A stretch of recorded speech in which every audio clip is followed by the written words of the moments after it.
Olá, sou o professor Francisco José, professor de Biologia, e hoje a gente vai falar sobre a importância da física e da química para a biologia. A princípio, nós temos que entender que biologia, física e química, elas são ciências que compõem a área de conhecimento chamada de ciências da natureza, né?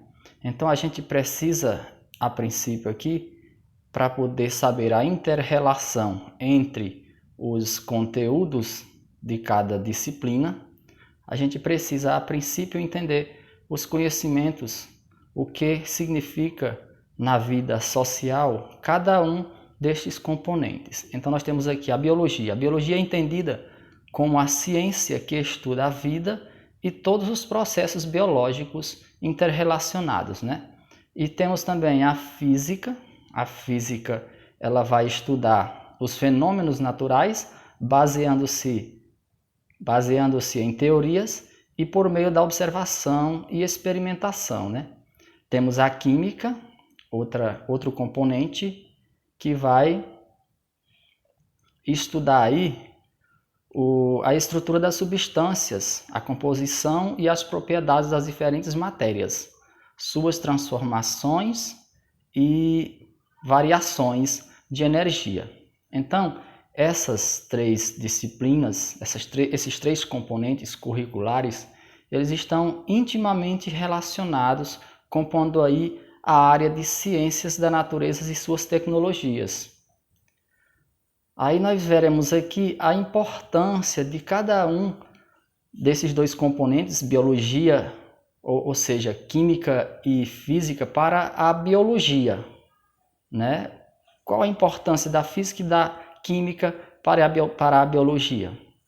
Porque nós sabemos, a gente sabe que a biologia é a ciência que estuda a vida e todos os processos biológicos, como é que funciona um organismo, mas para se entender como funciona perfeitamente um organismo, é preciso conhecer a química desse organismo, é preciso conhecer o que há relacionado à física nesse organismo, como os processos físicos ocorrem no interior desses organismos, né?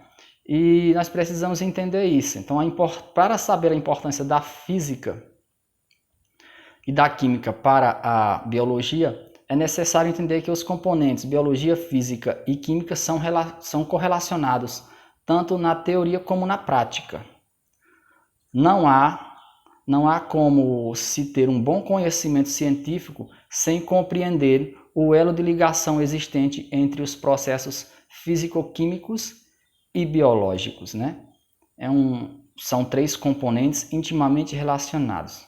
Para melhor fundamentar esta discussão, nós temos aqui uma célula animal muito conhecida, e eu poderia também ter colocado uma célula vegetal, daria no mesmo, mas veja bem, nós sabemos que no interior de uma célula dessa ocorrem diversos processos biológicos, mas também ocorrem diversos processos químicos, diversos processos físicos, né? Então, para melhor entender, a gente tem que partir do entendimento básico de como, por exemplo, essa célula vai funcionar. Essa célula ela precisa de matéria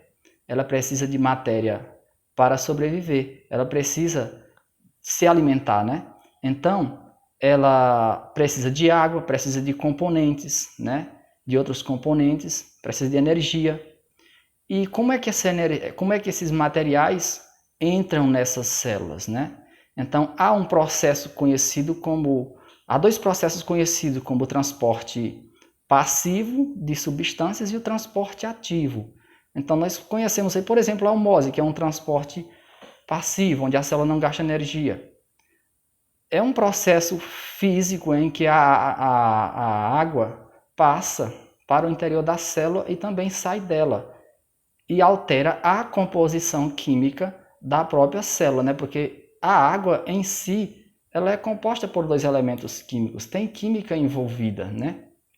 Então, a célula, para você entender a bioquímica de uma célula, você termina estudando esses três componentes da área de ciências da natureza. A gente vai ter que conhecer como ocorre a entrada de substâncias e saída na célula, vai ter que conhecer a química presente nessas células, todos os componentes químicos presentes nessas células, como ocorre o funcionamento de cada uma dessas organelas citoplasmáticas, ou seja, quais os processos químicos que ocorrem na célula, que processos físicos ocorrem, o que há para que seja alterado o gradiente físico aí dentro da célula, o líquido, o citosol, né? Como ocorre para que seja modificado a totalidade, a quantidade de substâncias no interior dessa célula. Então, a gente acaba estudando não só a parte biológica, não só a anatomia da célula em si, mas acaba-se estudando processos químicos que ocorrem, como a digestão intracelular, né? O carregamento de substâncias aí, um processo aí que vai levar substâncias para fora da célula e também para dentro da célula. A gente vai entender como fisicamente essas substâncias entram na célula, já é um processo físico. Enfim, a gente vai ter que estar estudando tudo relacionado à biologia física e química para poder melhor entender o processo biológico. Podemos também partir da ideia do funcionamento de uma árvore, por exemplo. Como que a árvore realiza fotossíntese e como que ela retira água do solo. Nós sabemos que as árvores são autotróficas, né? Realizam fotossíntese e elas precisam obter alguns nutrientes para poder obter energia. Então ela vai pegar do solo a seiva bruta, né? Que vai subir no interior do xilema e vai, na presença de luz, fabricar o seu próprio alimento, que no caso é o açúcar, né? O glicídio, né? Então ela vai puxar essa água do solo como? Nós já estudamos isso e já sabemos que a água ela perde água por transpiração. Então essa transpiração, ao acontecer, ao fazer com que a árvore perca água, ocorre o seguinte, ocorre que fica semelhante a um funcionamento de uma bomba. Enquanto a água sai das células, das folhas, automaticamente ocorre um impulso para que a seiva bruta venha a subir pelo interior do xilema, né? Que é um vaso lenhoso que leva a seiva bruta, água e sais minerais. E aí, ao chegar na folha, na presença de luz, né, vai ocorrer processos químicos, físicos, né, biológicos, e vai se formar a chamada seiva elaborada, né, os nutrientes, vai formar aí o açúcar que ela precisa. E aí esse açúcar será distribuído por todas as partes da planta, inclusive até a raiz, através do vaso lenhoso, conhecido como floema, né? E aí vai descer até as raízes, inclusive levando esse alimento tão necessário. Ou seja, pessoal, a gente estudar os processos físico-químicos na biologia está se estudando conhecimentos relacionados a esses três componentes da área de ciências da natureza. Não tem como entender o processo biológico de uma árvore dessa sem entender a sua bioquímica, né? A bioquímica de suas células, sem entender como fisicamente essa água sobe pelo xilema, essa seiva bruta sobe, como é que essa seiva elaborada desce, como é que ocorre a transpiração, ou seja, fenômenos físicos.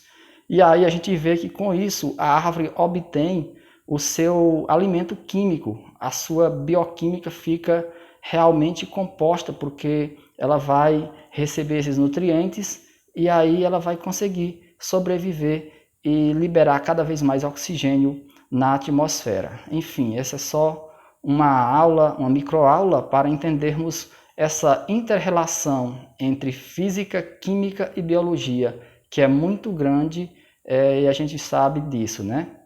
Então, eu fico por aqui, pessoal, e até a próxima aula. Muito obrigado.